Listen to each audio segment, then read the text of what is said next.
आज होती होळी आणि होळी म्हटलं की पुरणपोळी तर येणारच. त्यामुळे आज बनवायची होती पुरणपोळी. खूप दिवसांनी पुरणपोळी बनवतेय मी, पण त्याचसोबत खूप दिवसांनी मी माझ्या किचनमध्ये पण आली आणि मला पण खरंच खूप भारी वाटतंय.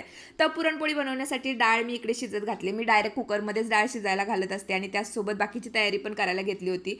वाटण्यासाठी हा कांदा भाजायला घातला. आता म्हटलं एवढा मोठा कांदा कधी भाजणार? त्यामुळे मधून त्याला मी चिरला आणि पुन्हा त्याला भाजायला ठेवला होता. मी ही तयारी करतेय तोपर्यंत सासूबाईंनी कणिक मळायला घेतली. आम्ही दोघींनी मिळून मस्तपैकी पुरणपोळ्या बनवल्या होत्या. आज ना रोजच्यापेक्षा जरा लवकरच हा सगळा स्वयंपाक मी आवरून घेतला होता, कारण संध्याकाळच्या टायमिंगला आपल्याला होळी पेटवायची आणि होळीची तयारी तर आपल्याला करावीच लागणार आहे.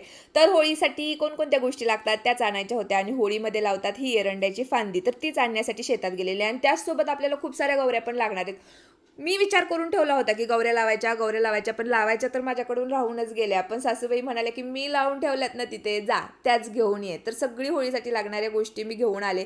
त्यानंतर होळीची तयारी पण करून ठेवली. म्हटलं आधी हे करूया आणि त्यानंतर स्वतः रेडी होऊया. तर सिंपल अशीच मी पण तयार झाले होते. त्यानंतर होळी पेटवली. शहरातल्या होळ्या पण मी पाहिल्यात, मोठ्या मोठ्या होळ्या पेटवतात, पण आमच्याकडे असं नसतं. छोटीशीच प्रत्येकाच्या घरी होळी असते आणि ज्यावेळेस मी लहान होते ना, सगळ्यांच्या घरी आम्ही बोंबा मारत फिरायचो. पण आताची ही पोरं घरातून कुठं बाहेरच निघत नाही. अभि आणि मी दोघांनीच आम्ही पूजा केली. होळीला मी नारळ अर्पण केला. त्यानंतर मस्त पुरणपोळीचा स्वयंपाक होता, मस्तपैकी जेवण केलं.